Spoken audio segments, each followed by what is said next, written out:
Buenas noches. Personalmente, todo el país sabe lo que ha venido sucediendo con la Cámara de Cuentas.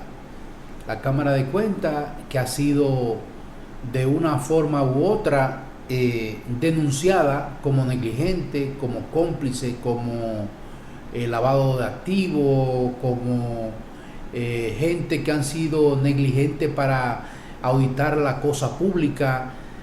Ha sido, han sido tantas críticas, tanto del Poder Ejecutivo como de la sociedad misma, contra esos miembros de la Junta Central, de la Cámara de Cuentas.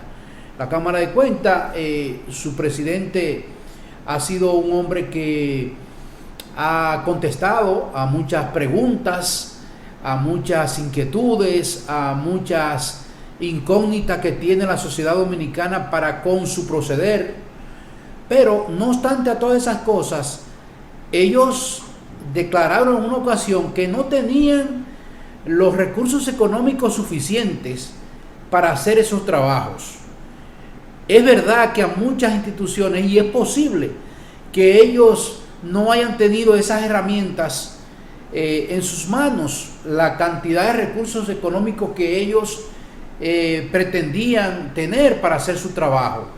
Pero el Ministerio Público los acusa a ellos de ser cómplice, de negligente y de como empañar y de tener como una especie de cobijo para esas instituciones del Estado y complicidad con algunos funcionarios o ministerios para no llevar la realidad a donde deben llevarla. Y el Ministerio Público se sentía inconforme con las cosas que supuestamente ellos le pedían. Al contrario, el presidente de la Cámara decía que todas las cosas que ellos solicitaban se le llevaban y que todas las preguntas en sus investigaciones él las respondía y que está dispuesto a responder ante la jueza que le solicitó al Ministerio Público a la Suprema Corte de Justicia para que los investigue. Es decir, que el presidente de la Cámara de Cuentas, no al parecer, sino según lo que él habla, él está dispuesto y ha estado presto a todo. No es de que él ha sido negligente, él dice que no. Además llegó a decir en una ocasión que él no es auditor. Y es verdad, él no es auditor, él es abogado y presidente de la Cámara. Los auditores son empleados que tiene la Cámara para que hagan el trabajo de auditar aquellas, la cosa pública. Y él dice, yo no soy auditor, yo simplemente firmo. Incluso cuando hay diferencias dentro de los miembros, hay que firmar, pero anotar que hay diferencias por tal o cual cosa. Y según lo que uno oye del presidente de la Cámara de Cuentas, todo es caché bombita, que él ha estado a la orden del Ministerio Público, solamente es que él iba a renunciar, iba a reflexionar y no lo hizo por pedimentos que le hiciera el Poder Ejecutivo.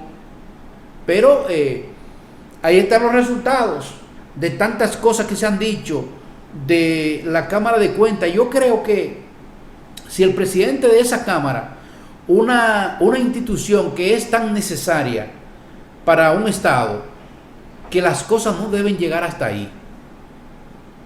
Tanto así que la Cámara de Cuentas, el presidente constitucional de la República le dijo de todo,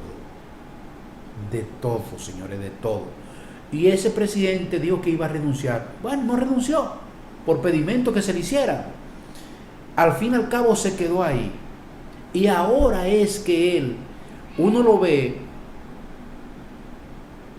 con esa prestancia, con esa gallardía de responder como un gallito, el presidente de la Cámara de Cuentas, que debió hacerlo no como un gallito, sino con carácter, pero no esperar que llegue hasta ahí, que lleguen las cosas hasta ahí, de esas ofensas y de esos atropellos que dicen ellos, y algunos constitucionalistas, algunos qué sé yo, expertos en la materia, en derecho, dicen que sí, el Ministerio Público tenía la fuerza, la potestad para hacer lo que hizo, otros dicen que no, pero ahora ellos salen con su vocero, hacen una rueda de prensa quejándose de los supuestos atropellos, de la forma incorrecta, de la forma abusiva, y nosotros podemos escuchar un poquitito al vocero de la Cámara de Cuentas para que ustedes vean el sentir de ellos para con el Ministerio Público.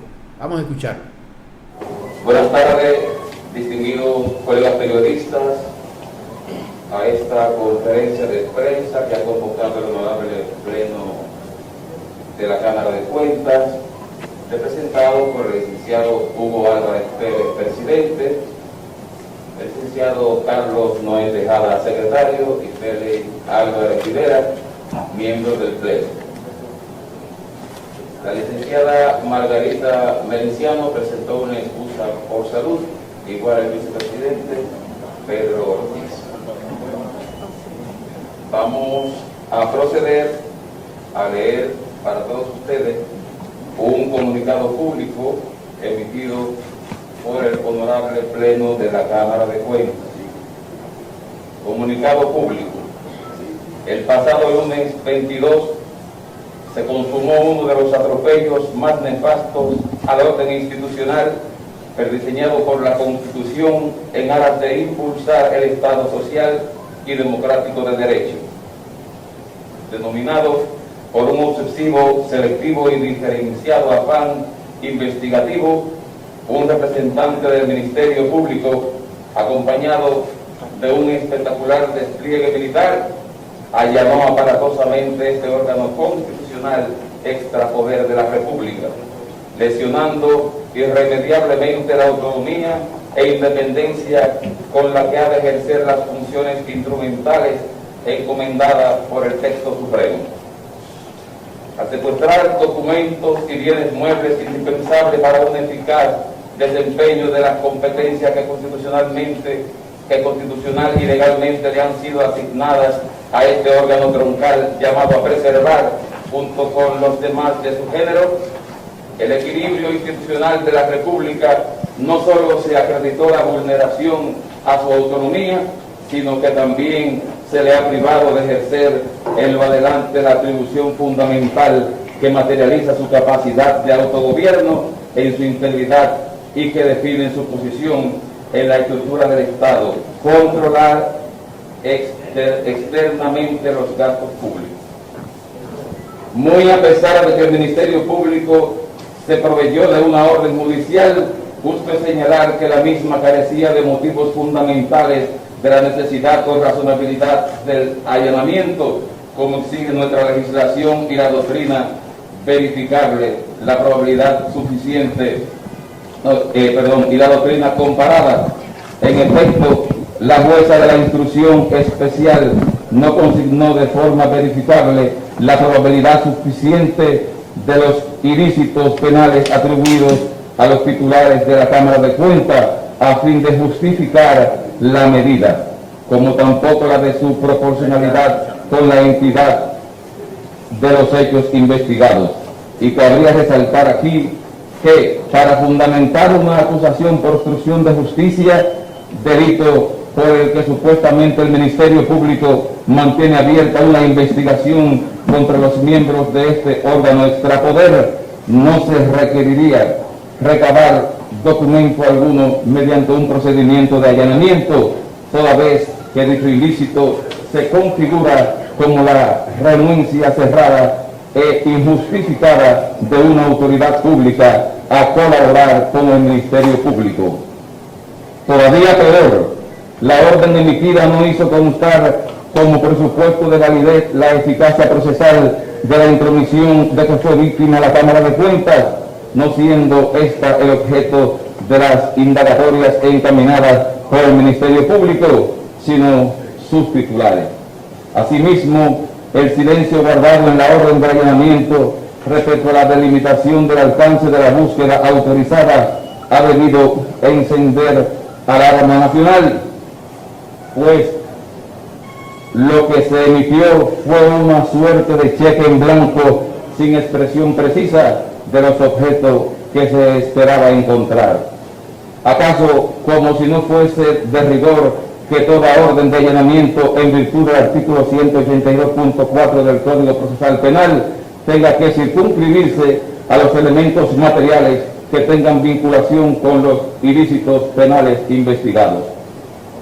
Para decirlo de otro modo, la orden de allanamiento fue liberada de espaldas a los contenidos mínimos fundantes, asentándose en acto de fe o, si se refiere, en el valor asignado por la jueza de la instrucción especial, tanto Lazar como la versión fáctica del Ministerio Público, desconociéndose que la facultad de emitir las referidas órdenes no reposa en la discrecionalidad, sino en un racional e inverosímil juicio de saber. Y son esos defectos los que precisamente afectan la legitimidad y validez del allanamiento. Distinto a lo que consignó el Ministerio Público en la solicitud de allanamiento elevada sin el más mínimo soporte probatorio para justificarla, la Cámara de Cuentas, sus miembros y servidores han respondido a todos y cada uno de los requerimientos que les han sido formulados. Empero, la sociedad ha sido testigo de la forma intempestiva con la que el indicado órgano persecutor ha vertido en los medios de comunicación un rimero de imputaciones de conductas punibles que, sin duda, atentan contra la dignidad, favorabilidad y el estado de inocencia de los miembros y servidores de la Cámara de Cuentas, así como también contra los principios de objetividad, oportunidad, probidad y responsabilidad a lo que están sometidas las actuaciones del Ministerio Público conforme a los artículos 13 y siguientes de la Ley número 133-11. Siendo así, hemos autorizado a nuestros abogados, encabezados por Eduardo Jorge Prat y Julio Curi, a deducir en contra de los responsables de tales abusos las consecuencias judiciales procedentes de conformidad con nuestro ordenamiento jurídico. Alertamos a la sociedad, a los organismos internacionales y a las misiones diplomáticas acreditadas en nuestro país sobre esta arbitraria e injusta intromisión de que ha sido objeto la Cámara de Cuentas, con lo que se ha vaciado de contenido su autonomía funcional y, por tanto, suprimido las competencias esenciales de la Constitución y la ley que norma les asigne. El Pleno de Miembros de la Cámara de Cuentas. En un documento que se le anexa, se describen los equipos que fueron sustraídos, que fueron llevados por el Ministerio Público y que han impedido que nuestro equipo de tecnología pueda ejercer su función. Vamos a proceder a hacer entrega de los documentos. Nuestros abogados le pidieron a los miembros del Pleno que no hicieran ningún tipo de pronunciamiento, puesto que hay abierta una investigación y cualquier criterio emitido por uno de los miembros presentes podría afectar la misma. Muchísimas gracias y buenas tardes. Bueno, ustedes pudieron ver ahí. Ellos tienen sus abogados. Los abogados le sugirieron a los miembros de la Cámara de Cuentas que no hablen, porque el llamado que se ha hecho es hasta internacional del atropello que ellos dicen que el Ministerio Público les realizó. Es verdad que es un asunto muy sui generis, eso nunca se había visto, pero nosotros consideramos que el presidente de la Cámara, como decíamos ahorita, él ha respondido a muchas cosas muy tarde, cuando incluso ya ellos van a ser no sacados, sino que le concluyó su periodo por la cual ellos fueron escogidos. Creo que es muy tarde, pero dice un adagio por ahí que nunca es tarde si la dicha es buena, pero yo digo hasta si la dicha es mala, en el caso de la Cámara de Cuentas, porque ellos van a ser interrogados. Incluso se dicen o se argumentan muchas cosas que ellos podrían caer hasta la cárcel. No sé hasta dónde esto podría ser. El presidente de la Cámara el doctor Hugo Álvarez Pérez dijo que él tiene más de 40 años yendo a los tribunales, que eso le encanta, que le fascina, y dice que su conciencia está tranquila, que la inocencia, la presunción de la inocencia está ahí. Dice, a mí me encanta, a mí me fascina. Entonces, él ahora lo veo como con los pantalones, con el carácter que él tenía que tener. Desde un inicio lo veo ahora. Pero vamos a esperar los días por transcurrir y ver si escogen una vez más, precisamente, a los buenos hombres y mujeres, el Congreso allí, que déjeme decirle, cuando llegan esas fechas de escoger a esos hombres y las mujeres, son los mejores escogidos, o parte de los mejores hombres y mujeres que tiene la sociedad dominicana. Óigase eso, y cuando llegan ahí a la Cámara de Cuentas, se vuelven unos insignificantes. No todos, porque dentro de ese grupo, o de esos grupos que han pasado por ahí durante muchos años, algunos de ellos, incluso cuando se armó la de Troya, ellos mismos aumentándose e incrementándose su salario abusivamente, uno de esos presidentes no quiso hacerlo, ni lo hizo, ni los recursos ni los ingresos por vía del incremento que ellos estaban pidiendo, el incremento de salario, los tomó en su bolsillo, los dejó ahí. Hay uno de ellos que hace, creo que unos 3 o 4 periodos, cuando todos tuvieron que renunciar, ellos irse. Oiga, no que solamente se les pidió la renuncia, ellos irse, porque la vergüenza era tan grande que ellos mismos no pudieron aguantar el desafío que tenía la sociedad contra de ellos. Esa es la Cámara de Cuentas en un país que supuestamente, porque las reglas están ahí, las leyes están ahí, cumplirlas. Entonces, ¿cómo es posible que cada periodo que van los miembros a esa Cámara de Cuentas, hay un disgusto, una desgracia, una descomposición social en ellos, que los escrúpulos, yo no sé dónde que se le van, se vuelven locos? Un desastre. Precisamente, hablando de la Constitución, de las leyes, de la democracia, de los abusos que se cometen en un país en vía de desarrollo como el nuestro, que a veces una noticia tumba a la otra. Falcón, señores, el compromiso y a los aprietos que ha sometido Falcondo y ese tipo de empresas a los gobiernos, a los países, en periodos que a veces es crucial un presidente, un gobernante tomar decisiones, no la ha tomado. Ha dejado que el tiempo transcurra y se quitan de eso porque postergan la respuesta que le pueden dar a solicitudes de esas transnacionales. Esas transnacionales que traen muchos recursos económicos, pero cuando usted recibe esos recursos económicos los explotan. Al país los explotan, los desbaratan. Y Falcón ha venido durante muchos años y ahora precisamente en los últimos 8 o 10 años solicitándole al gobierno dominicano que quieren continuar la explotación de esa parte del país, esa naturaleza que nos envuelve y que trae cosas tan indispensables como el agua, la naturaleza, la belleza.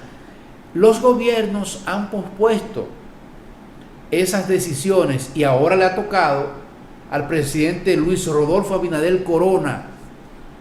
Obviamente le cae por la vía del ministro de Medio Ambiente, en este caso al licenciado Orlando Jorge Mera, que muchas personas le estaban cayendo arriba, que él ha sido ambivalente. Nosotros decíamos que había que esperar la respuesta de él, porque él estaba muy coherente en las cosas que estaba diciendo. Decía, bueno, tenemos que ver la solicitud que ellos han hecho, el proceso, consultar a los sectores, y la última palabra la tiene el presidente constitucional de la República. Bueno, ayer no sé qué le pasó a Falcón. Las cosas estaban preparadas para pelear esa situación otra vez. Falcón de buenas a primeras le envía una documentación al ministro de Medio Ambiente, Orlando Jorge Mera, de que ellos han desistido de la solicitud que ya habían hecho. Esa es una excelente noticia para el país, aunque usted lo vea de cualquier manera, para el país, para el presidente, digo yo que sí también, porque el presidente en muchas ocasiones, estando en la oposición, había dicho de que estaba en contra de la explotación de Loma Miranda. Entonces el presidente se iba a ver desde ya en una coyuntura muy difícil, porque la sociedad misma que llevó al presidente ahí, todos esos sectores de la sociedad estaban opuestos a la explotación de Loma Miranda. Entonces, por ende, el presidente se iba a ver la cara otra vez con todos esos sectores que lo apoyaron y lo siguen apoyando en muchas cosas. Y el presidente se iba a ver en esa encrucijada de la solicitud que le hiciera Falcondo y de la oposición de la sociedad dominicana. Es decir que, por otro lado, hay sectores que no, hay sectores que sí querían que le dieran la respuesta positiva a Falcondo para la explotación de Loma Miranda. Pero en definitiva, anunció desde anoche, desde ayer tarde, el ministro de Medio Ambiente, Orlando Jorge Mera, que él estaba consultando todos los sectores y que prontamente iban a esperar la respuesta del Poder Ejecutivo y del gobierno. Ahí la tienen, ya eso cayó solo, se quitaron de esa presión, porque es una presión, independientemente como usted la vea, donde la ponga, donde la escuche, los planteamientos, se quitó el gobierno ese mono de la espalda. Hay que decirlo, porque no es una presión solamente de la parte nacional que quiere la explotación, sino de la parte extranjera, de la parte internacional. Esa es una transnacional que tiene mucho arraigo y que tiene muchos años aquí también. Pero, ¿cuáles fueron los motivos que Falcondo tuvo para desistir?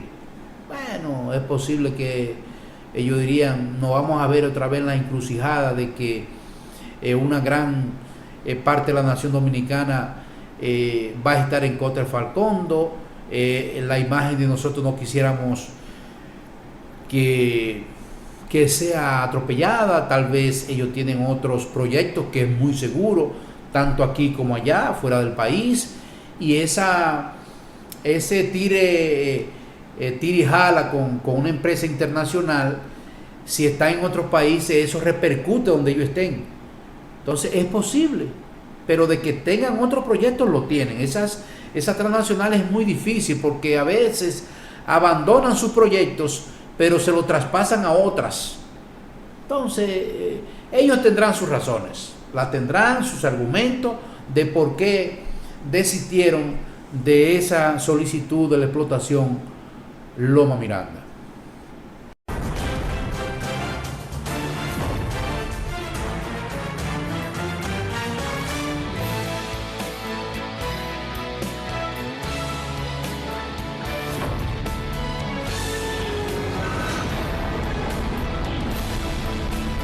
El pacto eléctrico. El pacto eléctrico ha venido hablándose de ese tema durante tantos años, y las postergaciones que han habido son bastantes. Tanto así que se ha convocado, no solamente en este gobierno, que se convocó precisamente para hoy a Palacio, para que todos esos sectores firmen ese acuerdo que es tan importante. Pero cuando los gobiernos anteriores supuestamente han estado a la esquina de firmar el pacto eléctrico, se ha devuelto, porque los sectores que convergen ahí mismo no han estado de acuerdo por intereses. Eso no es que faltó una cosa, que no se trajo el vaso, el agua que faltó, el mantel. No. Es en desacuerdo, y ahí están los intereses. El interés no solamente que se quede el gobierno, del Estado, que el gobernante que nos representa a nosotros, es de todos los sectores, obviamente. El presidente constitucional de la República es el mayor interesado en que el país, sus intereses, valga la repetición, estén garantizados por el gobernante. Los demás, sus intereses son muy particulares, que todos sabemos todas las cosas que hay, todas las cosas. Mire, el sector eléctrico ha sido uno de las desgracias de este país, porque los miles de millones de pesos que durante décadas se han ido por un derricadero, eso no tiene nombre, señores, no tiene nombre eso. Entonces ahora los sectores que deben ir y firmar ese pacto están en desacuerdo, no todos. Y ahí están los políticos, el empresariado privado, las iglesias, todos están ahí. El PLD va representado por Temístocles Montaz, que es el presidente de ese partido ahora mismo. Que es, mientras tanto, pero lo es. Y además es un hombre que sabe el tema porque fue ministro de la CDEE. Él dice que va, pero que va a estar ahí. Él va a estar ahí. Hay otros que dicen que esas son las mismas reglas que estaban antes, que lo mismo. Hay otros que dicen que no es suficiente. Pero hay algo que se formó, que ahí está la iglesia, ahí están las iglesias, están ahí. Y a veces creo yo que como que es una combinación. Mire, nosotros vamos a estar de acuerdo, fulano y fulano no, para que no se haga el pacto eléctrico. Eso implica muchas cosas, Uno escucha de que el pacto eléctrico, eso significa muchas cosas significa eso. Pero el presidente de la República, antes de ser gobernante, había hablado. Hay que recordar que el presidente Luis Abinader perteneció una vez como miembro del Consejo, que hay que recalcar, honorífico, pero él sabe el engranaje que hay ahí, él sabe de los intereses que hay ahí. Entonces, cuando usted ve el impacto que tiene eso en la sociedad dominicana, es muy grande, señores, muy grande. Y si usted se pone a ver los sectores que hay, que son tan significativos, nosotros lo que debemos es esperar cuál va a ser la conclusión de ese llamado a Palacio para firmar el pacto eléctrico. Que se haga por encima de todas las cosas. No creo que el presidente actúe de esa manera, no creo. Pero el llamado, cuando usted lo hace a Palacio y el presidente, a sabiendas de todo lo que se mueve ahí, es que él está convencido de que se va a firmar. Es que él está convencido. En todo esto son los intereses. El interés, como dije ahorita, del gobernante, del presidente de la República, es que el país no lleve desventaja. Y para eso es que él está ahí. Para eso fue seleccionado el presidente de la República como gobernante. Vamos a ver qué va a pasar con ese pacto eléctrico, que ustedes pueden verlo, de los argumentos y las justificaciones en esa reunión, que precisamente fue en el día de hoy, que se llamó para la mañana de hoy. Y vean ustedes lo que sucedió en la reunión de Palacio.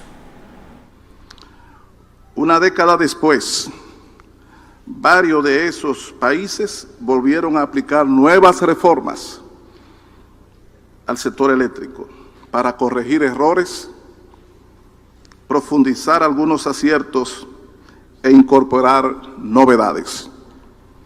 En la República Dominicana, luego de la reforma y capitalización de la CDE en el año 1999, el sector eléctrico ha experimentado importantes avances, principalmente en el subsector de generación, pero exhibe hoy graves déficits financieros y de gestión en el subsector de distribución, así como retrasos en inversiones en transmisión, limitado aprovechamiento de las fuentes renovables y una débil regulación e institucionalidad.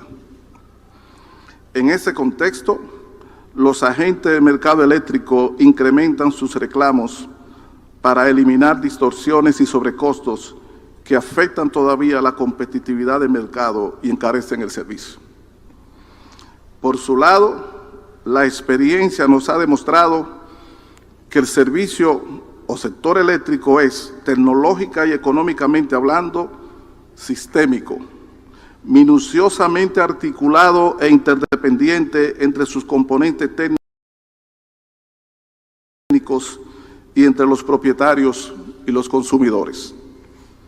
Por otro lado, desde hace cierto tiempo se ha agregado de manera más intensa la preocupación social por el negativo impacto ambiental que tienen algunas centrales generadoras, sobre todo las basadas en combustibles fósiles como el carbón, el fuel oil y el propio gas natural. Este pacto no es perfecto. Yo estoy en desacuerdo incluso con algunas partes que quisiera que avanzáramos más, pero es el posible, Y como explicó el ministro Almonte, los puntos que nosotros habíamos objetado, ya lo estamos aplicando como gobierno para tener la coherencia necesaria y cumplir con lo que nosotros pensamos que debe de hacer y mejorar el sector eléctrico.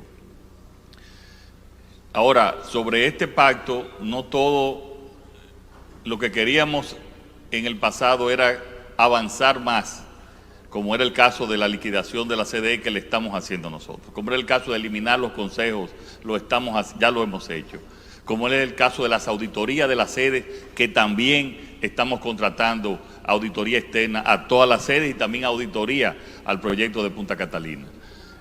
Todo eso que pedíamos ya lo estamos haciendo nosotros. Y este pacto no nos oponíamos a lo que se había planteado, sino que se extendiera con esas acciones que ya estamos realizando, como dijo el ministro Almonte, desde el 16 de agosto. Mire, el Ministerio de Educación, que ha sorprendido las declaraciones, los pronunciamientos del ministro de Educación, Roberto Fulcar. ¿Por qué? Porque todos sabemos cómo la pandemia ha arrodillado no solamente al Ministerio de Educación y la educación, que es lo básico de una sociedad, la educación, y todas las maniobras que hizo el gobierno para que positivamente no se perdiera este año escolar. Las cosas que se han hecho, las inversiones, los sacrificios, la voluntad que ha tenido que tener el gobierno y la misma sociedad, porque es conjunta esa voluntad para poder realizar ese año escolar. Y Educa y otros sectores que todos sabemos que hay muchos intereses económicos. Es verdad que no solamente son económicos, sino que hay otras voluntades sanamente de sectores que no pertenecen al ministerio oficialmente, sino al sector de educación, pero privado. Entonces han estado constantemente y permanentemente con la insistencia de que se abran las escuelas, que la docencia sea presencial, que sí, que los niños, que el sacrificio de los padres, que estoy de acuerdo. Por lo menos en el área privada, el sacrificio es 100% en el área privada, en el negocio, el área privada de la educación. ¿Por qué? Porque los niños, los padres pagan igual o más. Atenderlos en su casa, ponerle a alguien que los atienda. Si usted está trabajando, sale, tiene que llevar a alguien, un tutor, lo que sea, y meter una gente en su casa, ya usted sabe lo que implica. Desconocido, que sea de confianza. Es decir, que se está trabajando doble y pagándose más en el área privada. Pero en la educación pública es a distancia. Ahora el ministro dice que sí, que se está creando un plan para que paulatinamente los estudiantes asistan a las escuelas. Cuando se decía que las escuelas no tienen, los recintos no tienen las condiciones para que los niños vayan, y también se habló del virus, que ese es lo más esencial. El asunto protocolar, que en eso que se está encargando ahora mismo el Ministerio de Educación para ver si paulatinamente llevan los niños, pero ha sido una presión del área privada, dígase de Educa, para que los niños vayan. Hay que tener mucho cuidado, pero el ministro dice que sí, que están ya en esos mereteres, y dio muestra de las cosas que ellos están preparando para que esto se pueda dar. Hubo una contradicción de la ministra de Salud Pública, la viceministra, que el ministro de Educación dice que los profesores deben estar de primeros para vacunarlos, y la viceministra de Salud Pública dice no, vamos a seguir llevando las reglas como anunciamos. Los profesores que esperen su turno, oiga, que esperen su turno, mientras el ministro de Educación dice que ellos serán de los primeros. ¿Para qué? Para garantizar así a que ellos vayan, qué sé yo, excluidos de cualquier peligro, porque van a estar dando educación presencial ahora, y los profesores por ende deben ir vacunados. Entonces la viceministra dice que eso no es así, que ellos tienen que esperar su turno. Imagínense usted, el ministro preparando, haciendo los planes para que eventualmente vayan los niños y los profesores vacunarlos, y la viceministra, que estoy convencido de que ellos se pondrán de acuerdo, porque es el gobierno, son las autoridades sanitarias. Pero si el gobierno está empeñado, o el ministro de Educación, que los niños paulatinamente vayan a las escuelas, paulatinamente, entonces tienen que hacerlo. Ya ustedes saben. Pero es un interés marcado y económico, precisamente, de Educa y todas hierbas aromáticas. Es así, Vamos a ver qué pasa con el Ministerio de Educación, Educa, y ustedes pueden escucharlo cuando él lo dice de su boquita de comer. Muchas gracias, señores de la prensa. Buenas tardes. Estamos en el final. Acabamos de realizar una extensa reunión del Honorable Consejo Nacional de Educación, en la cual tratamos una apretada agenda que tiene entre sus puntos principales uno que tiene que ver con el planeamiento estratégico del Ministerio de Educación, y el otro que tiene que ver con el curso del año escolar 2020-2021 y el proyecto, los procesos de trabajo de la mesa técnica conjunta entre el Ministerio de Educación y el Ministerio de Salud de la República Dominicana. El Consejo Nacional de Educación ha conocido y acogido en la tarde de hoy los lineamientos generales de la formulación del Plan Estratégico Institucional del Ministerio de Educación para el cuatrenio 2021-2024.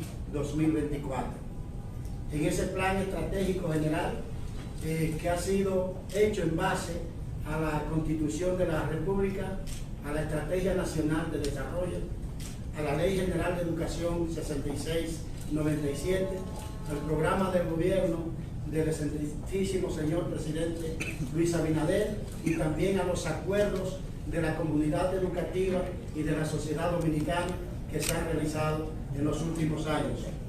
Asimismo, se ha conformado una comisión del propio Consejo Nacional de Educación para socializar este proyecto de plan estratégico con otras organizaciones e instituciones relacionadas con la educación de la República Dominicana.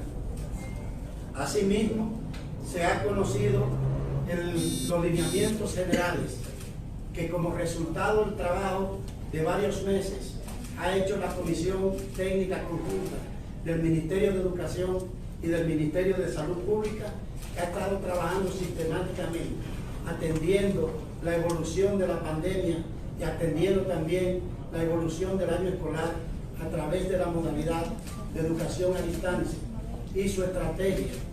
Estudiar, aprendemos en casa, preservando la salud. Hemos presentado y acogido hoy los lineamientos generales de ese trabajo, que se expresan en un protocolo preliminar para el retorno gradual, progresivo, escalonado, consentido y seguro a las aulas. En ese sentido, el Consejo Nacional de Educación ha decidido lo siguiente. El Consejo Nacional de Educación de la República Dominicana acoge el protocolo preliminar general para el retorno gradual, voluntario, seguro y bajo consentimiento a las aulas. Asimismo, saluda el trabajo de seguimiento, evaluación y planificación de la Mesa Técnica Conjunta de los Ministerios de Educación y de Salud Pública para prever y formular los protocolos de rigor para el oportuno inicio del retorno procesual y gradual de la comunidad educativa nacional a las aulas.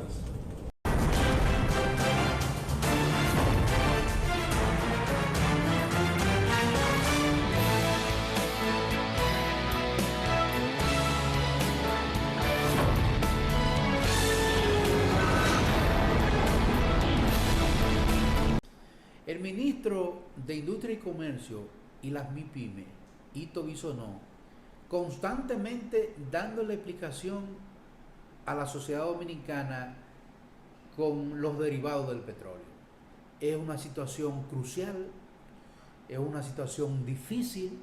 El gobierno se está tirando encima unos 1.000 y algo de millones de pesos por esos incrementos que se hacen y que el gobierno tiene que abrogarse esa diferencia en beneficio, si así se puede llamar, de los consumidores de la salsa del combustible. Pero anunció también que por varias semanas se va a estar permanente, no va a haber alza en el gas licuado de petróleo, que es una buena noticia, pero pronosticó también que todas estas semanas ha venido subiendo el petróleo y hay que escucharlo a él para que ustedes vean la explicación de cuál es la situación en la que nosotros estamos parados con relación al gas licuado de petróleo. Buenas noches y se portan bien. Esta cotizaba a 51.43 dólares el barril en el mercado internacional. 6 meses después, a la fecha actual, el costo de la gasolina ha llegado a 78.14 dólares, un incremento de un 52%, como pueden ver en este segundo gráfico. Si nos vamos a las últimas 4 semanas, el contraste es aún más evidente. En enero el precio de la gasolina terminada se situaba a 59.38 dólares el barril, mientras que en la semana actual alcanza 78.14 dólares el barril, reflejando un incremento de un 32% en este periodo reciente, como evidencia el gráfico que ustedes tienen en pantalla.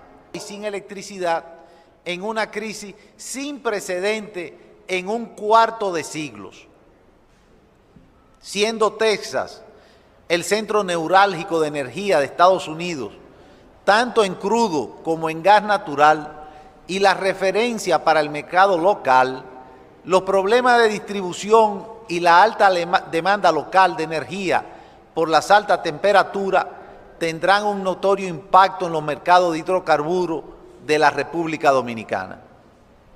El escenario de Texas no es alentador. Primero, el clima inusual en Texas redujo la producción de hasta 4 millones de barriles diarios de crudo y de 21 billones de pies cúbicos de gas natural, según los analistas. redujeron esta semana el número de plataformas petrolíferas en funcionamiento por primera vez desde noviembre del año pasado, según Baker Hughes. Y tercero, la refinería de Texas detuvieron alrededor de 1/5 parte del procesamiento de petróleo en medio de fuertes cortes de energía. Se estima que esa detención alcanza un 40% de la producción en Texas.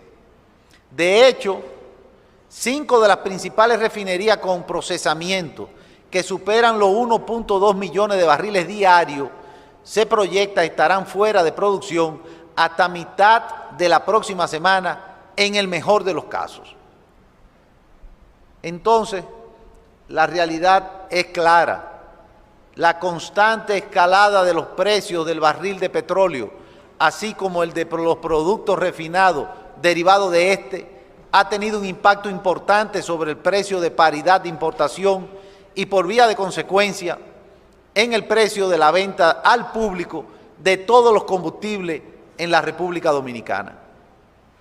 Ahora bien, ante esta situación global sin precedentes en los últimos 25 años, el gobierno del presidente Luis Abinader ha dispuesto una serie de acciones.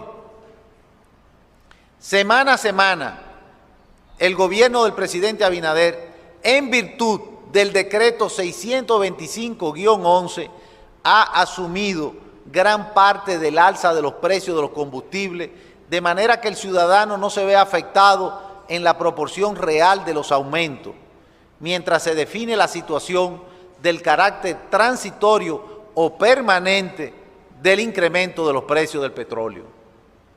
Asimismo, el gobierno quiere dejar claro que en las próximas semanas no se va a traspasar el aumento que corresponde al GLP, dado que de agosto a la fecha el mercado internacional ha supuesto un incremento del precio del gas licuado de petróleo en torno a un 79%.